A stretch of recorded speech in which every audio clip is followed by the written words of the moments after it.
ತಂದೆಯೇ, ನನ್ನ ಸೃಷ್ಟಿಕರ್ತನೆ, ನಿನಗೆಂದೆಂದು ಆರಾಧನೆ. ಹಲ್ಲೆಲೂಯ. ನಮ್ಮ ಸೃಷ್ಟಿಸಿದಾತನು ನಾವು ಯಾವುದು ಮಕ್ಕಳಿನ ಮಾನವ ಅಲ್ಲ.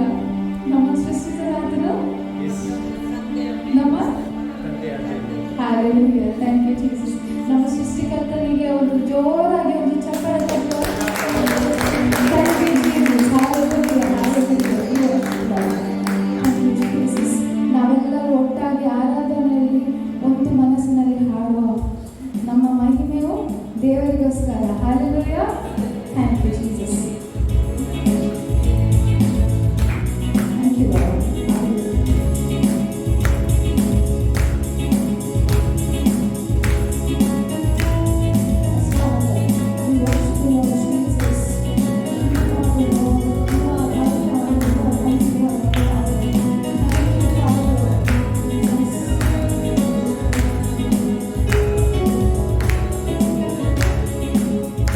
ದೇವ ತಂದೆ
ಉಳ್ಳವನೇ ಕೆರೂಬಿಯರು ಸೆರಾಫಿಯರು ದಿನನಿತ್ಯ ಸ್ತುತಿಸುವ ಸೇನಾಧೀಶ್ವರನೇ ಮಹಿಮೆಗೂ ನೀಯೋಗ್ಯನೇ ಮಾನ ಪ್ರಭಾವವು ಉಳ್ಳವನೇ ಆರಾಧನೆಗೆ ನೀಯೋಗ್ಯನೇ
ಸ್ಥಿತಿಯಲ್ಲಿ ಇರುವುದೇ ಇಲ್ಲ. ನಾವು ಮೇಲೆ ಜಯಶಾಲಿಗಳಿಂದ ಜಯಶಾಲಿಗಳಾಗಿದ್ದೇವೆ. ತಂದೆ, ನಮ್ಮ ತಲೆಯಲ್ಲಿ ಎತ್ತಲಾದರೂ ಅದು ಖಾಲಿ ಸ್ಥಳ ಬರ್ತದೆ. ತಂದೆ ವೈದ್ಯರು ಒಂದು ದಾರಿ ಬರ್ತದೆ, ಅವರು 7 ದಾರಿಗಳಲ್ಲಿ ಓಡಿ ನಮ್ಮ ವಿರುದ್ಧ ಕಲ್ಪಿಸಿದ ಯಾವ ಆಯುಧವನ್ನು ತಂದೆ ಸ್ತೋತ್ರ ಕಂಡರೆ ನಿಮ್ಮ ಹೊರಟೆಯಲ್ಲಿ ಕರ್ತನೆ ನಮ್ಮನ್ನು ಮುಚ್ಚಿ ಮರೆ ಮಾಡಿ ಕರ್ತನೆ ನಾವು ಸಾಲವನ್ನು ತೆಗೆದುಕೊಳ್ಳುವುದಿಲ್ಲ ಕರ್ತನೆ, ನಾವು ಸಾಲವನ್ನು ಕೊಡುವವರಾಗಿ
ಹೇಳುವಂಥ ಭಾಗ್ಯವನ್ನು ನೀವು ನಮಗೆ ಕೊಟ್ಟಿದ್ದೀರಿ ಕರ್ತನೆ. ಅದಕ್ಕಾಗಿ ಸ್ತೋತ್ರ ಕರ್ತನೆ. Thank you Jesus. ತಂದೆ, ನಾನು ವಾಕ್ಯದ ಭಾಗವನ್ನು ಕರ್ತನೆ, ಎಲ್ಲ ಕಾಣಿಕೆ ಭಾಗವನ್ನು, ಸಾಕ್ಷಿಯ ಭಾಗವನ್ನು ಕರ್ತನೆ, ಪ್ರಾರ್ಥನೆಯ ಭಾಗವನ್ನು ಎಲ್ಲವನ್ನು ನಾನು ನಿಮ್ಮ ಕೈಗೆ ಒಪ್ಪಿಸ್ತೇನೆ ಕರ್ತನೆ. ಇದರಲ್ಲಿ ಕರ್ತನೆ ನಿಮ್ಮ ನಾಮ ಮಹಿಮೆ ಹೊಂದಿದ್ದಕ್ಕಾಗಿ ಸ್ತೋತ್ರ ಕರ್ತನೆ. Thank you Jesus. ತಂದೆ, ಈ ಸಭೆಯನ್ನು ಬ್ಲೆಸ್ ಮಾಡಿ, ಎಲ್ಲ ಕುಟುಂಬವನ್ನು ಬ್ಲೆಸ್ ಮಾಡಿ ಕರ್ತನೆ. ಎಲ್ಲ ದಿಕ್ಕುಗಳಿಂದ ಕರ್ತನೆ, ಯಾರೆಲ್ಲ ಜನರು ಬರಬೇಕು ಕರ್ತನೆ, ರೈಟ್ ಟೈಮ್, ರೈಟ್ ಪ್ಲೇಸ್ ಕರ್ತನೆ, ರೈಟ್ ಆದ ಸಮಯದಲ್ಲಿ ಕರ್ತನೆ ಅವರನ್ನು ಈ ಸಭೆಗೆ ಕನೆಕ್ಟ್ ಮಾಡಿದಕ್ಕಾಗಿ ಸ್ತೋತ್ರ ಕರ್ತನೆ. ತಂದೆ, ಎಲ್ಲ ರಾಂಗ್ ಕನೆಕ್ಷನ್ಸ್ಗಳಿಂದ ಬಿಡುಗಡೆ ನೀವು ಕೊಟ್ಟಿದ್ದೀರಿ, ಅದಕ್ಕಾಗಿ ಸ್ತೋತ್ರ ಕರ್ತನೆ. ರೈಟ್ ಆದ ಫೈನಾನ್ಸಸ್ಗಳನ್ನು ನೀವು ಒದಗಿಸಿಕೊಟ್ಟಿದ್ದೀರಿ, ರೈಟ್ ಆದ ಥಿಂಗ್ಸ್ಗಳನ್ನು ನೀವು ಒದಗಿಸಿಕೊಟ್ಟಿದ್ದೀರಿ ಈ ಸಭೆಗೋಸ್ಕರ. ಅದಕ್ಕಾಗಿ ನೀವು ಕೋಟಿ ಸ್ತೋತ್ರ ಕರ್ತನೆ. ಈ ಸಭೆ ಎಕ್ಸ್ಪಾಂಡ್ ಆಗೋದಕ್ಕಾಗಿ ಸ್ತೋತ್ರ ಕರ್ತನೆ. ಎಲ್ಲ ದಿಕ್ಕುಗಳನ್ನು ಕರ್ತನೆ ರೈಟ್ ಆದ ಟೈಮಲ್ಲಿ ಎಕ್ಸ್ಪಾಂಡ್ ಆಗೋದಕ್ಕಾಗಿ ಸ್ತೋತ್ರ ಕರ್ತನೆ. ರೈಟ್ ಆದ ವ್ಯಕ್ತಿಗಳು ಈ ಸಭೆಗೆ ಕನೆಕ್ಟ್ ಆಗೋದಕ್ಕಾಗಿ ಸ್ತೋತ್ರ ಕರ್ತನೆ. Thank you Jesus. ತಂದೆ, ನಾವು ಕಾರ್ಯಚರಣೆಗಳನ್ನು ನೋಡುವುದಲ್ಲ ಕರ್ತನೆ, ಆದರೆ ಆತ್ಮಭರಿತವಾದ ಸೋಲುಗಳನ್ನು ನಾವು ನೋಡುವವರಾಗಿದ್ದೇವೆ ಕರ್ತನೆ. Thank you father. Thank you Jesus. Hallelujah. We worship you, Lord Jesus, Father. ತಂದೆ, we bless everyone, Lord Father. ನಮ್ಮನ್ನು ಪ್ರೀತಿಯಲ್ಲಿ ಇಟ್ಟಿದ್ದೀರಿ ಕರ್ತನೆ, ಅನ್ಯೋನ್ಯತೆಯಲ್ಲಿ ಇಟ್ಟಿದ್ದೀರಿ, ಶಾಂತಿಯಲ್ಲಿ ಇಟ್ಟಿದ್ದೀರಿ, ಸಮಾಧಾನದಲ್ಲಿ ಇಟ್ಟಿದ್ದೀರಿ ಕರ್ತನೆ. ನಮ್ಮ ಕುಟುಂಬಕ್ಕೆ ಒಂದು ಬ್ಲೆಸ್ಸಿಂಗ್ ಆಗಿ ಇಟ್ಟಿದ್ದೀರಿ ಕರ್ತನೆ. ಅದಕ್ಕಾಗಿ ಸ್ತೋತ್ರ ಕರ್ತನೆ. ನಾನು ನಮ್ಮ ಪಾಸ್ಟರ್ ಕರ್ತನೆ, ಅವ್ರ ಫ್ಯಾಮಿಲಿ ಕರ್ತನೆ, ಅವ್ರ ಕಮಿಟ್ಮೆಂಟ್ ಅಂತ ಕರ್ತನೆ, ನೀವು ನೇಮಿಸಿಟ್ಟಿರೋ ವರ್ಕರ್ ಕರ್ತನೆ, ಅವ್ರು ಮಾಡುತ್ತಿರೋ ಕಾರ್ಯ ಕರ್ತನೆ, ಅವ್ರನ್ನು ಹೇಳುವಾಗ ನಾವು ಸಭೆಗೆ ಬ್ಲೆಸ್ ಮಾಡ್ತೇವೆ ಕರ್ತನೆ. ತಂದೆ, ಅವರನ್ನು ನೋಡುವಾಗ ನೀವಾಗಿದ್ದೀರಿ ಕರ್ತನೆ. Thank you father. Thank you Jesus. Thank you father for your prayer, lord father. ಈ ಚಿಕ್ಕ ಪ್ರಾರ್ಥನೆ ಯೇಸುವಿನ ಹೆಸರಿನಲ್ಲಿ ಬೇಡಿ ಹೊಂದಿದ್ದೇವೆ ತಂದೆಯೇ. Amen, amen, amen. Thank you Jesus.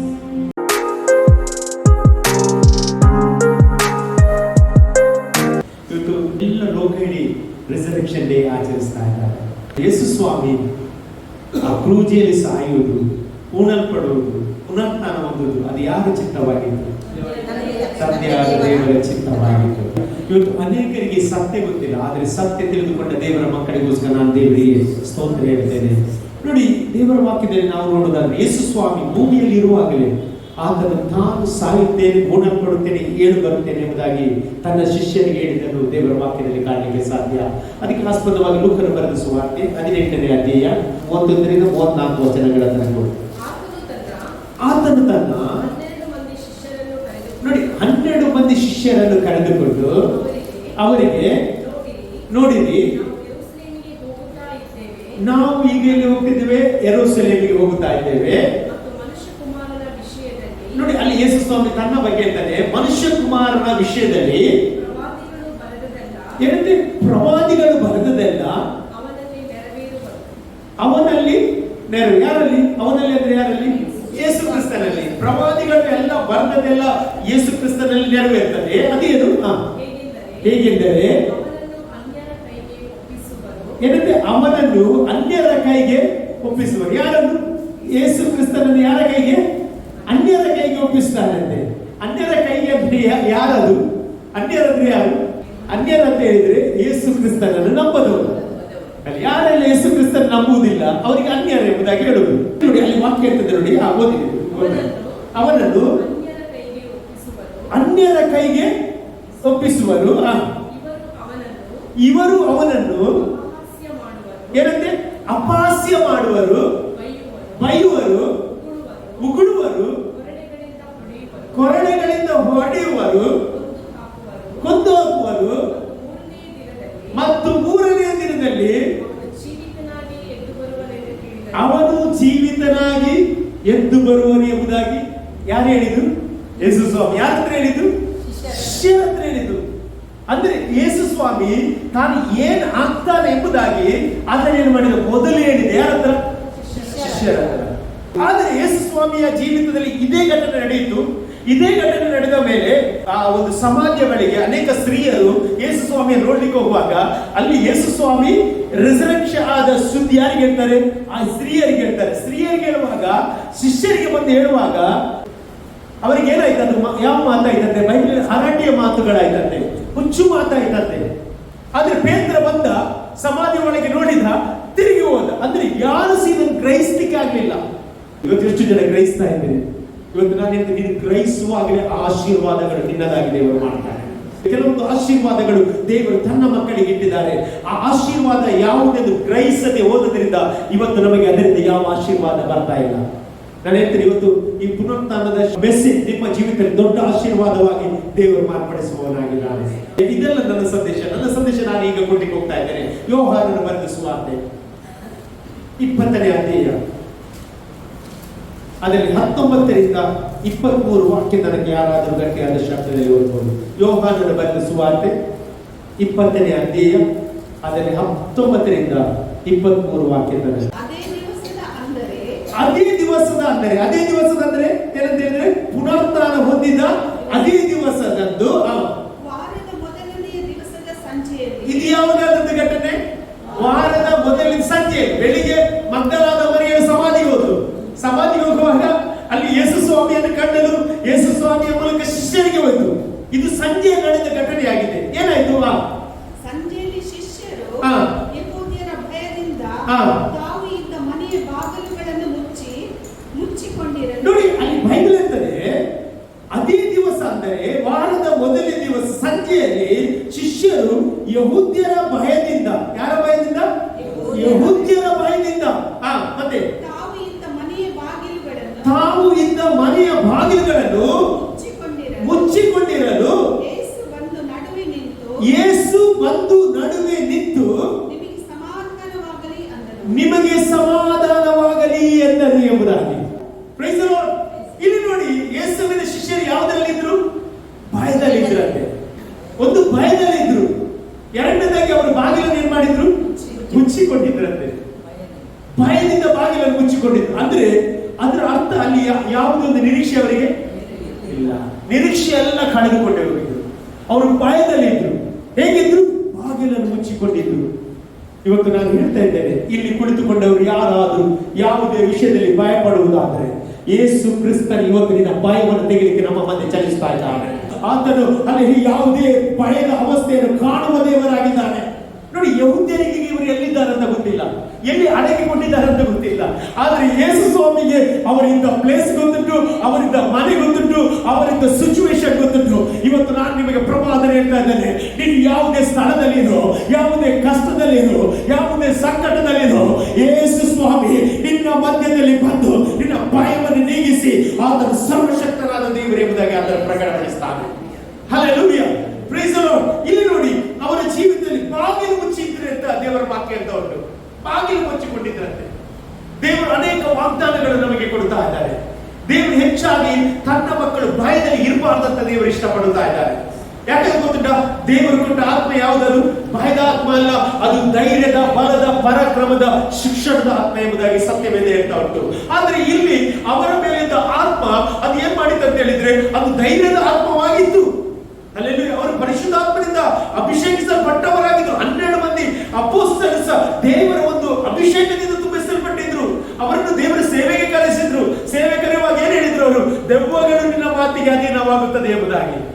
ಇಬ್ಬರಿಬ್ಬರು ಹೋಗ್ತಾರೆ. ಇಬ್ಬರಿಬ್ಬರು ಹೋಗುವಾಗ ಅವರು ಆಕಾಶದಲ್ಲಿ ಬರಸಿಡಿಲಾಗಿ ಸೈತಾನರು ಬೀಳುವುದನ್ನೆಲ್ಲ ಕಂಡ್ರು, ಅದ್ಭುತವನ್ನು ಕಂಡ್ರು. ಇಂಥ ವ್ಯಕ್ತಿಗಳು ಈ ಸಮಯದಲ್ಲಿ ಅವರು ಭಯದಿಂದ ಬಾಗಿಲು ಮುಚ್ಚಿ ಅವರು ಮನೆ ಒಳಗೆ ಕುಳಿತುಕೊಂಡಿದ್ದಾರೆ ಎಂಬುದಾಗಿ ಸತ್ಯವಾದ ಹೇಳ್ತಾ ಉಂಟು. ಇವತ್ತು ದೇವರು ತನ್ನ ಮಕ್ಕಳಿಗೆ ಆಲ್ರೆಡಿ ಮೊದಲೇ ವಾಗ್ದಾನ ಕೊಡುತ್ತಾ ಇದ್ದಾರೆ. ಯೆಶಾಯ 41:10 ದೇವರು ತನ್ನ ಮಕ್ಕಳಿಗೆ ಕೊಡುವ ವಾಗ್ದಾನ ಏನಂತ ಹೇಳಿದ್ರೆ, ಯೆಶಾಯ 41:10, ನೀನಂತೂ ಹೆದರಬೇಡ, ನಾನೇ ನಿನ್ನೊಂದಿಗೆ. ಇದು ಎಂತ ಒಂದು ವಾಗ್ದಾನವಾಗಿದ್ದಾರೆ. ಇವತ್ತು ನಾವು ಅನೇಕ ವಿಷಯಗಳಲ್ಲಿ ಭಯಪಡುತ್ತಾ ಇದ್ದೇವೆ.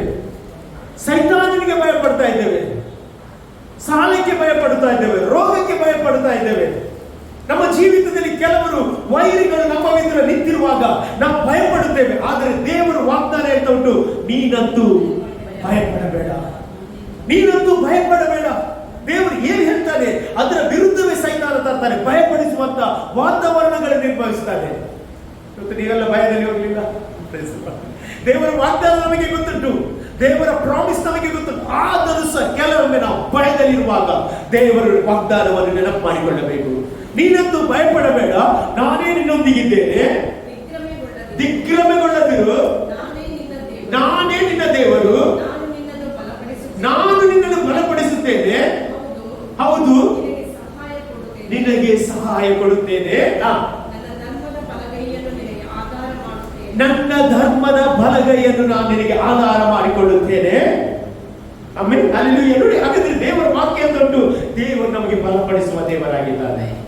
ಇವತ್ತು ನಿಮ್ಮ ಜೀವಿತದಲ್ಲಿ ಯಾವುದೇ ಭಯದಲ್ಲಿರುವುದಾದ್ರೆ ದೇವರ ಆತ್ಮ ನೀವು ಹೇಳ್ತಾ ಇದ್ದಾನೆ, ಆತನ ಪುನರುತ್ಥಾನ ಹೊಂದಿದ್ದಾನೆ, ಆತನ ಪುನರುತ್ಥಾನ ಹೊಂದಿದ್ದಾನೆ. ಇವತ್ತು ನಮ್ಮ ದೇವರು ಸತ್ತ ದೇವರಲ್ಲ, ಸತ್ತೊಳಗಿಂದ ಎದ್ದು ಬಂದು ರಿಸರೆಕ್ಷನ್ ಆದ ದೇವರಾಗಿದ್ದಾನೆ. ಹಲ್ಲೆಲೂಯಾ. ಆತನು ಸತ್ತದ್ದು ಒಂದೇ ಬಾರಿ, ಅದು ಯಾವುದರ ಪಾಲಿಗೆ? ಪಾಪದ ಪಾಲಿಗೆ. ಆದರೆ ಆತನು ಜೀವಿಸುವುದು ಯುಗಾಂತರಗಳವರೆಗೆ ಎಂಬುದಾಗಿ ದೇವರ ವಾಕ್ಯ ಹೇಳ್ತದೆ. ಹಾಗಾಗಿ ಇವತ್ತು ನಾವು ಯಾವ ವಿಷಯದಲ್ಲಿ ಭಯ ಪಡ್ತಾ ಇದ್ದೀವಿ? ಇವತ್ತು ನೀವು ಯಾವುದೇ ವಿಷಯದಲ್ಲಿ ಭಯ ಪಡುವುದಾದ್ರೆ ನಾನು ಹೇಳ್ತೇನೆ, ಯೇಸು ಸ್ವಾಮಿ ಒಂದು ದೊಡ್ಡ ಜಯವನ್ನು ಕೊಡುತ್ತಾನೆ. ಅಲ್ಲಿ ಕೆಲವು ಸಲ ಸೈತಾನ ನಮ್ಮನ್ನು ಸಿಕ್ಕಿಸಿ ಆಗ್ತಾರೆ, ಟ್ರಾಪ್ಗೆ ತರ್ತಾ ಇದ್ದಾರೆ. ಅಲ್ಲಿ ಸಿಸ್ಟರ್ ಹೇಳಿದ ಪ್ರಕಾರ ಆ ಸಾಲ ತಗೊಳ್ಳುವಾಗ ಅವರು ತೀರಿ ಹೋದ್ರು, ಏನ್ ಮಾಡ್ಬೇಕಂತ ಗೊತ್ತಾಗ. ಇಂಥ ಒಂದು ಸಂದಿಗ್ಧ ಪರಿಸ್ಥಿತಿಯಲ್ಲಿ ನಾವು ಆಶ್ರಯಿಸಬೇಕಾದದ್ದು ನಮ್ಮ ದೇವರೇ. ದೇವರ ವಾಗ್ದಾನವನ್ನು ನಾವು ಗಟ್ಟಿಯಾಗಿ ಹಿಡಿದುಕೊಳ್ಬೇಕು. ಶದ್ರಕ್, ಮೇಷಕ್, ಅಬೇದ್ನೆಗೋರು ಆ ಬೆಂಕಿಗೆ ಹೋಗ್ಲಿಕ್ಕೆ ಕಾರಣ ಏನು ಗೊತ್ತಿಲ್ಲ? ಅವರು ವಾಗ್ದಾನವನ್ನು ಗಟ್ಟಿಯಾಗಿ ಇಟ್ಕೊಂಡ್ರು. ಹಲ್ಲೆಲೂಯಾ. ಯೆಶಾಯ 43 ಏನ್ ಮಾಡ್ತದೆ? ಬೆಂಕಿಯಲ್ಲಿ ಹೋದ್ರು ಸಹ ಏನಾಗುದಿಲ್ಲ, ಸುಟ್ಟು ಹೋಗುದಿಲ್ಲ. ಈ ವಾಗ್ದಾನವನ್ನು ಅವರು ಗಟ್ಟಿಯಾಗಿ ಇಟ್ಕೊಂಡೆ ಆ ಬೆಂಕಿಯ ಬಳಿಗೆ ಹೋದದ್ದು.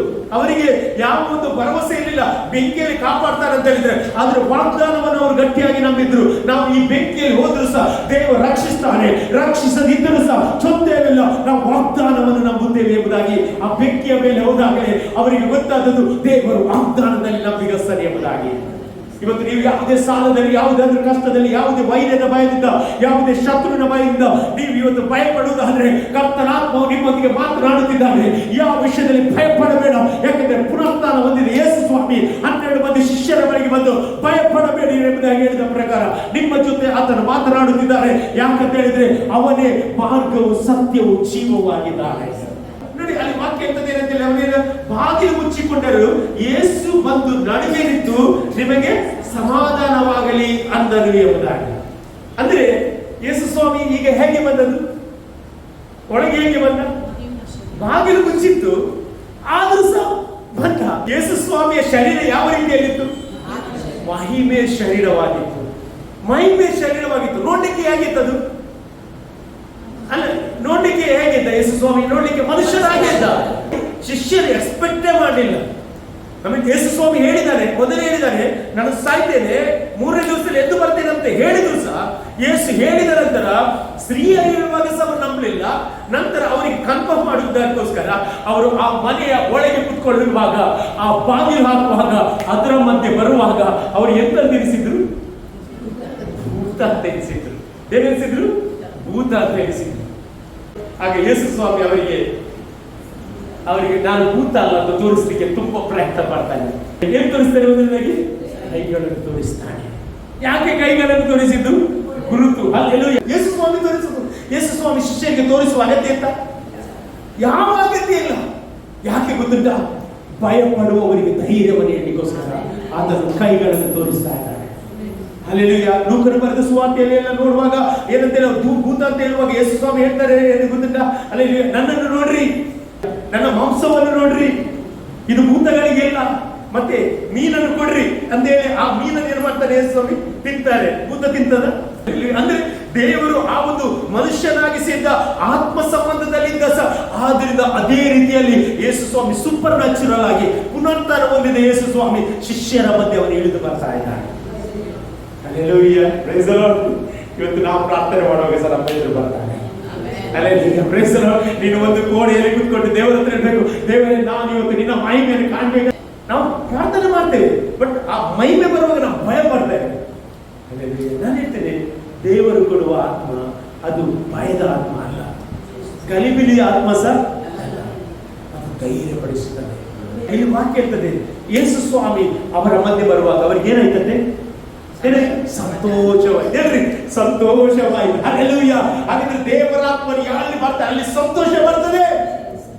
Joy of the lord is my strength. ನಮಗೆ ಸಂತೋಷ, ನಮಗೆ ಆನಂದ, ನಮಗೆ ಸಮಾಧಾನ ಅದು ದೇವರಿಂದ ಬರುವಂತದ್ದಾಗಿದೆ. ಇವತ್ತು ನಾನು ಹೇಳ್ತೀನಿ, ಇವತ್ತು ನಿಮ್ಮ ಜೀವಿತದಲ್ಲಿ ಯಾವುದೇ ಒಂದು ಭಯದ ವಾತಾವರಣದಲ್ಲಿ ಹೋಗುವುದು ಆದ್ರೆ ಯೇಸು ಸ್ವಾಮಿ ಅದರಿಂದ ಇವತ್ತು ಹೊರಗೆ ತರ್ತಾ ಇದ್ದಾರೆ. ನಾನು ಹೇಳ್ತೀನಿ, ಯಹೂದ್ಯರಿಗೆ ಗೊತ್ತಿಲ್ಲ ಎಲ್ಲಿ ಅಡಗಿದ್ದಾರೆ ಅಂತ ಗೊತ್ತಿಲ್ಲ. ಯಹೂದ್ಯರು ಹುಡುಕುತ್ತಿದ್ರು ಎಲ್ಲಿದ್ದಾರೆ ಶಿಷ್ಯರಿಗಾಗಿ. ಅದಕ್ಕೆ ಅವರು ಭಯದಿಂದ ಒಂದು ಕೋಣೆ ಒಳಗೆ ಹೋಗಿ ಅಡಿಗೆ ಕೂತ್ಕೊಂಡಿದ್ದಾರೆ. ಆದ್ರೆ ಯೇಸುಗೆ ಅವರ ಭಯ ಗೊತ್ತಾಯ್ತು. ಯೇಸು ಅವರ ಪರಿಸ್ಥಿತಿಯನ್ನು ಕಂಡ ಆ ಸ್ಥಳಕ್ಕೆ ಅವರು ಬಾಗಿಲು ಮುಚ್ಚಿದ್ರು ಸಹ ಒಳಗೆ ಬಂದ ರೀತಿಯಲ್ಲಿ ಇವತ್ತು ನಿಮ್ಮ ಜೀವಿತದಲ್ಲಿ ಸಹ ಕೆಲವೊಂದು ಪರಿಸ್ಥಿತಿಯಲ್ಲಿ ನೀವು ಸಿಕ್ಕಿಕೊಂಡಿದ್ರೆ ಯೇಸು ಸ್ವಾಮಿ ಅದರಿಂದ ನಿಮ್ಮ ಹೊರಗೆ ತರ್ತಾನೆ. ಎಷ್ಟು ಜನ ಬಿಲಿ ಮಾಡ್ತೀರಿ? ಎಷ್ಟು ಜನ ಬಿಲಿ? ಯಾವ ಪರಿಸ್ಥಿತಿ ಇದ್ರೂ ಸಹ ಇವತ್ತು ದೇವರು ಚೇಂಜ್ ಮಾಡ್ಲಿಕ್ಕೆ ಹೋಗ್ತಾ ಇದ್ದಾನೆ. ಯಾಕಂದ್ರೆ ಅವನು ಸರ್ವಶಕ್ತನಾದ ದೇವರಾಗಿದ್ದಾನೆ, ಅವನು ಸರ್ವವ್ಯಾಪಿಯಾದ ದೇವರಾಗಿದ್ದಾನೆ. ಯಾಕಂದ್ರೆ ಅವನಿಗೆ ಅಸಾಧ್ಯವಾದ ಕಾರ್ಯ ಒಂದೂ ಇಲ್ಲ. ಆಮೇಲೆ ಹಲ್ಲೆಲೂಯಾ. ನೀವು ನೋಡಿ, ದೇವರ ವಾಕ್ಯದಲ್ಲಿ ನಾವು ನೋಡುವುದಾದ್ರೆ ಅಲ್ಲಿ ಪುನರುತ್ಥಾನ ಹೊಂದಿದ ಯೇಸು ಸ್ವಾಮಿ ಅವರ ಜೀವಿತಕ್ಕೆ ಬಂದಾಗ 3 ವಾಗ್ದಾನಗಳನ್ನು ಕೊಡುತ್ತಾರೆ. ಎಷ್ಟು ವಾಗ್ದಾನ? 3 ವಾಗ್ದಾನಗಳನ್ನು ಕೊಡುತ್ತಾನೆ. ಇವತ್ತು ನಾನು ಹೇಳ್ತೇನೆ, ನಿಮ್ಮ ಜೀವಿತದಲ್ಲಿ ಸಹ ಅದೇ ವಾಗ್ದಾನವನ್ನು ಕೊಡ್ಲಿಕ್ಕೆ ಹೋಗ್ತಾ ಇದ್ದಾನೆ. ನಾನು ರಿಸರೆಕ್ಷನ್ ಪುನರುತ್ಥಾನ ಹೊಂದಿದ ಸಂದೇಶವನ್ನು ನಾನು ನಿಮಗೆ ಹೇಳಲಿಕ್ಕೆ ಇಷ್ಟಪಡ್ತೇನೆ. 3 ವಾಗ್ದಾನಗಳನ್ನು ಅಪೊಸ್ತಲರಿಗೆ, ಯೇಸುವಿನ ಶಿಷ್ಯರಿಗೆ ಕೊಡುವುದನ್ನು ದೇವರ ವಾಕ್ಯದಲ್ಲಿ ಕಾಣಲಿಕ್ಕೆ ಹೋಗ್ತಾ ಇದ್ದೇವೆ. ಅದರಲ್ಲಿ ಒಂದು ವಾಗ್ದಾನ ಏನಂತ ಹೇಳಿದ್ರೆ ಅವರಿಗೆ ಸಮಾಧಾನದ ವಾಗ್ದಾನ ಕೊಡ್ತಾ ಇದ್ದಾನೆ. ಅಲ್ಲಿ ಸಮಾಧಾನದ ವಾಗ್ದಾನವನ್ನು ಕೊಡ್ತಾ ಇದ್ದಾನೆ. ಇವತ್ತು ಎಲ್ಲರಿಗೆ ಎಲ್ಲಕ್ಕಿಂತ ಇಂಪಾರ್ಟೆಂಟ್ ಯಾವುದು ಬೇಕು? ಎಷ್ಟು ಜನ ಸಮಾಧಾನ ಬೇಕು ಹೇಳ್ತೀವಿ? ಹಣ ಬೇಕಾ, ಸಮಾಧಾನ ಬೇಕಾ? ಆಮೇಲೆ ಸಮಾಧಾನ ಇದ್ರೆ ಎಲ್ಲ ಸಿದ್ಧ ಆಗಿ ಸಮಾಧಾನ ಬಹಳ ಇಂಪಾರ್ಟೆಂಟ್. ಅಲ್ಲಿ ಇಲ್ಲೊಂದು ವರ್ಷಿಪ್ ಮಾಡುವುದಾದ್ರೂ ಸಹ ಈ ವರ್ಷಿಪ್ ಅಲ್ಲಿ ನನಗೆ ಸಮಾಧಾನ ಆಗ್ಬೇಕು. ವರ್ಷಿಪ್ ಮಾಡುವ ದೇವರ ಮಕ್ಕಳು ನಿಮಗೆ ಸಮಾಧಾನ ಆಗ್ಬೇಕು. ಅಲ್ಲಿ ಯಾಕೆ ಬಂದು ಅವನು ಸಮಾಧಾನ ಕೊಡ್ಲಿಕ್ಕೆ ಅವನು ಬಂದದ್ದು. ಇವತ್ತು ನಾವು ಅನೇಕ ಮನೆಯಲ್ಲಿ ಟೆನ್ಷನ್ ಆಗ್ತೇವೆ, ನಾವು ಅನೇಕ ರೀತಿಯಲ್ಲಿ, ಆದ್ರೆ ದೇವರ ಆಲಯಕ್ಕೆ ಬರುವಾಗ ನಿನಗೊಂದು ಸಮಾಧಾನ ದೇವರು ಕೊಡುತ್ತಾನೆ. ನೀವು ಅದರ ಎಕ್ಸ್ಪೀರಿಯನ್ಸ್ ಮಾಡಿರಬಹುದು. ನೀವು ಚರ್ಚೆ ಒಳಗೆ ಬರುವಾಗ ನೀವು ರೋಗದಲ್ಲಿ ಬಂದಿರಬಹುದು ಅಥವಾ ಅಸಮಾಧಾನದಲ್ಲಿ ಬರಬಹುದು. ಯಾವಾಗ ನೀವು ದೇವರ ಆಲಯಕ್ಕೆ ಬಂದು ಕಾಲಿಡ್ತೀರಾ, ನೀವು ಹೋಗುವಾಗ ನಿಮ್ಮಲ್ಲಿ ಒಂದು ಸಮಾಧಾನ ದೇವರು ಕೊಡುತ್ತಾರೆ. ಹಲ್ಲೆಲೂಯಾ. ಇಲ್ಲಿ ಸಹ ಹಾಗೆ ಅವರು ಭಯದಲ್ಲಿದ್ದರು. ಭಯದಲ್ಲಿ ನಿಮಗೆ ಸಮಾಧಾನ ಇರಲಿಕ್ಕೆ ಸಾಧ್ಯವೋ? ಸಮಾಧಾನ ಆಗಲಿಕ್ಕೆ ಸಾಧ್ಯ ಇಲ್ಲ. ಆದ್ರೆ ಯೇಸು ಸ್ವಾಮಿ ಅವರು ಭಯದಲ್ಲಿದ್ದನ್ನು ಕಂಡು ಆ ಒಂದು ಬಾಗಿಲು ಮುಚ್ಚಿರುವಾಗ ಬಾಗಿಲು ಒಳಗೆ ಬಂದು ಅವರಿಗೆ ಹೇಳಿದ ಮೊದಲ ವರ್ಡ್ ಏನಂತ ಹೇಳಿದ್ರೆ, ನಿಮಗೆ ಸಮಾಧಾನವಾಗಲಿ ಎಂಬುದಾಗಿ. ಇವತ್ತು ನಿಮ್ಮ ಹತ್ರ ಏನಿಲ್ಲದಿದ್ರೆ ಏನು ಉಂಟಿದ್ರೆ ಕೈ ಎತ್ತಿ ದೇವರಿಗೆ ಸ್ತೋತ್ರ. ಹಾಗಾದ್ರೆ ಒಂದನೇ ವಾಗ್ದಾನ ಏನಂತಿದ್ರೆ, ದೇವರು ಅಲ್ಲಿ ಶಿಷ್ಯರಿಗೆ ಹೇಳ್ತಾರೆ ನಿಮಗೆ ಸಮಾಧಾನವಾಗಲಿ. ಮತ್ತೆ ಅವನು ಹೇಳ್ತಾನೆ, ಇದನ್ನು ಹೇಳಿದ ಮೇಲೆ ಅವರಿಗೆ ತನ್ನ ಕೈಯನ್ನು ಪಕ್ಕೆಯನ್ನು ತೋರಿಸಿದನು. ಯಾವ್ದನ್ನು ತೋರಿಸಿದ? ಕೈಯನ್ನು. ಮತ್ತೆ ತೋರಿಸಿದ ಪಕ್ಕೆ. ಕೈಯಲ್ಲಿ ಏನಿತ್ತು? ಮೊಳೆ ಹೊಡೆದ ಅಚ್ಚುಂಟು. ಪಕ್ಕೆಯಲ್ಲಿ ಏನುಂಟು? ಚೀಟಿಯಲ್ಲಿ ಚುಚ್ಚಿದ ಒಂದು ಗಾಯ ಉಂಟು. ಈಗ ಯಾರಿಗೆ ಕರ್ತವಾಯಿತು? ಇದು ಭೂತ ಅಲ್ಲ, ಯಾರಿದು? ಇದು ಯೇಸು ಸ್ವಾಮಿಯೇ. ಹಲ್ಲೆಲೂಯಾ. ಆಗ ಅವರಿಗೆ ಒಂದು ಸಂತೋಷವಾಯಿತು. ಹಲ್ಲೆಲೂಯಾ. ಓ, ನಾವು ನೆನೆಸಿದೆವು ಯೇಸು ಬರುವುದಿಲ್ಲ ಎಂಬುದಾಗಿ. ನಾವು ನೆನೆಸಿದೆವು ಯೇಸು ನಮ್ಮನ್ನು ಬಿಟ್ಟು ದೂರ ಹೋದ. ನಾವು ನೆನೆಸಿದೆವು ನಾವು ನಮ್ಮ ಕೆಲಸ ಬಿಟ್ಟದ್ದು ವ್ಯರ್ಥ, ನಾವು ದೇವರ ವಾಕ್ಯದ ಹಿಂದೆ ಹೋದದ್ದು ವ್ಯರ್ಥ ಎಂಬುದಾಗಿ ನಾವು ನೆನೆಸಿದೆವು. ಆದರೆ ಇವತ್ತೊಂದು ನಮಗೊಂದು ಸಂತೋಷ ಏನಂತ ಹೇಳಿದ್ರೆ, ಅಲ್ಲಿ ನನ್ನ ಕರ್ತ ನನ್ನ ಜೊತೆ ತಿರುಗಿ ಬಂದಿದ್ದಾನೆ. ಯಾರು ನಿಮ್ಮನ್ನು ಕೈ ಬಿಡಬಹುದು, ಆದರೆ ದೇವರು ಎಂದಿಗೂ ಕೈ ಬಿಡುವುದಿಲ್ಲ.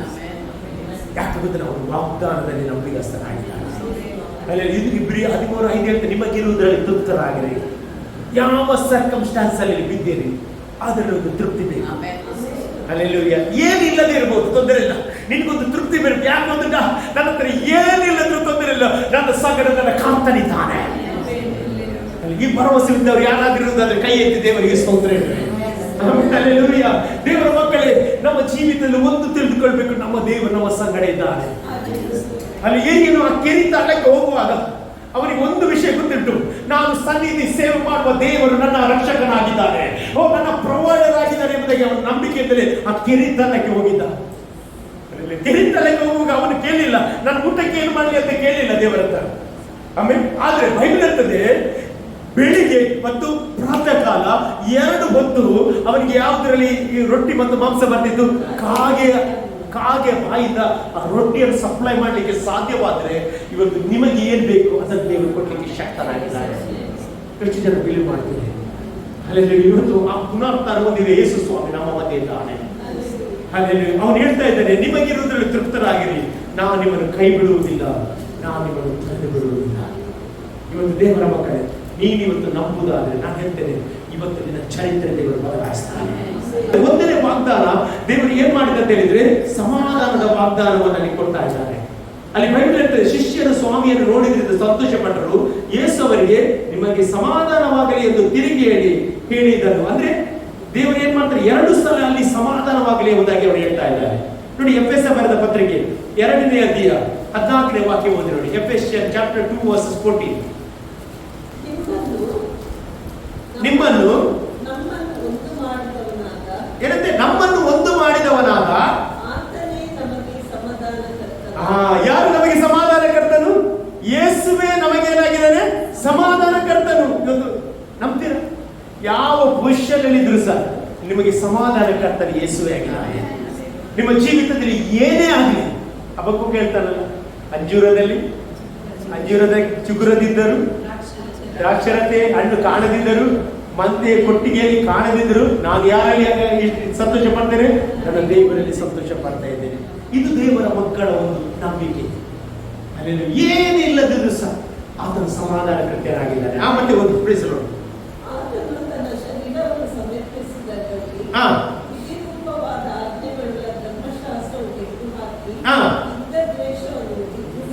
ಏನಂದ್ರೆ ಇದ್ದ ದ್ವೇಷವನ್ನು ಮುಗಿಸಿ ನಮ್ಮನ್ನು ಅಗಲಿಸಿದ ಅಡ್ಡ ಗೋಡೆಯನ್ನು ಕೆಳಗೆ ಹಾಕಿ ಆತನು ಸಮಾಧಾನ ಪಡುವವನಾಗಿ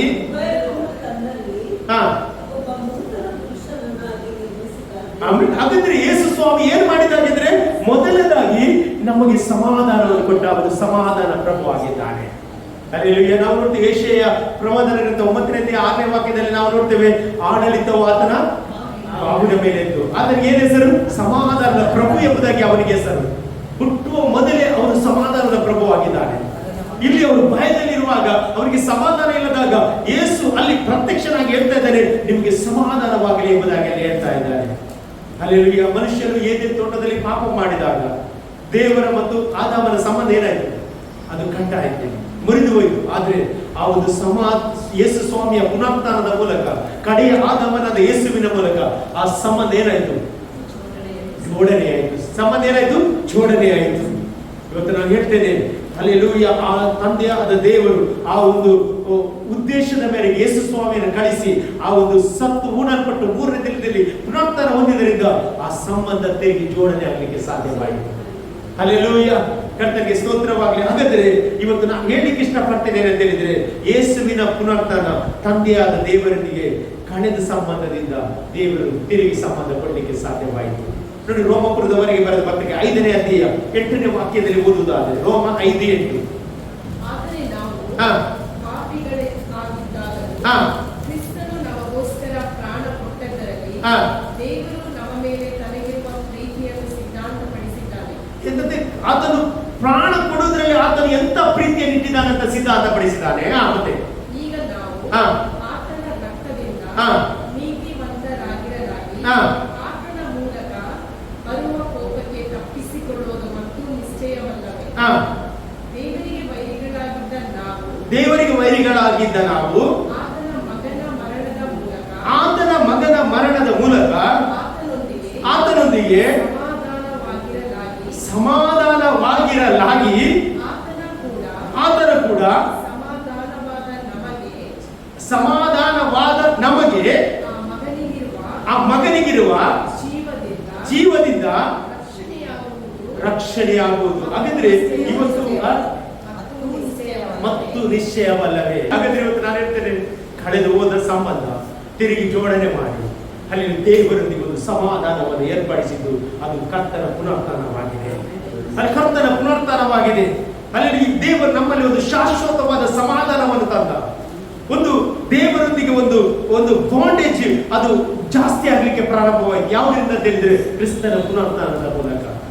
ಹಲ್ಲೆಲೂಯಾ, ಪ್ರೈಸ್ ದಿ ಲಾರ್ಡ್. ದೇವರ ವಾಕ್ಯ ಹೇಳ್ತದೆ ಏನಂತ ಹೇಳಿದ್ರೆ, ಅವನು ನಿತ್ಯಾತ್ಮನಿಂದ ತನ್ನನ್ನು ತಾನೇ ನಿರ್ದೋಷಿಯನಾಗಿ ದೇವರಿಗೆ ಸಮರ್ಪಿಸಿಕೊಂಡ ಕಾರಣ ಆತನ ರಕ್ತದ ಮೂಲಕ ನಾವು ಆತನಿಗೆ ಸಮಾಧಾನ ಪ್ರಿಯರಾದೆವು ಎಂದಿದ್ದಾರೆ.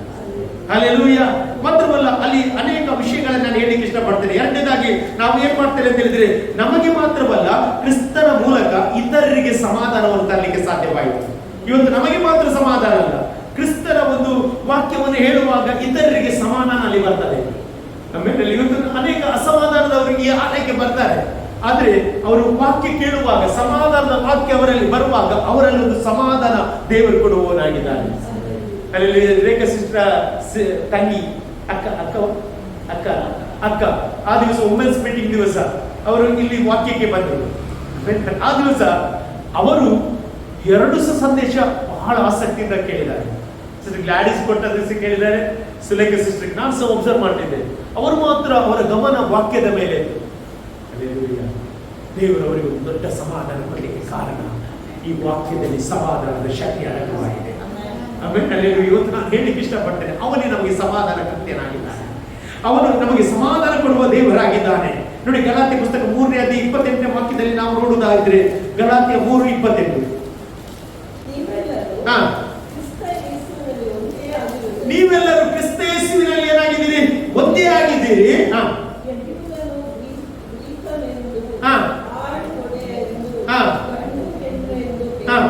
ನೋಡಿ, ಇಲ್ಲಿ ದೇವರ ವಾಕ್ಯ ಹೇಳ್ತದೆ, ನಾವೆಲ್ಲರೂ ಕ್ರಿಸ್ತನ ದೇಹಕ್ಕೆ ಏನಾಗಿದ್ದೇವೆ?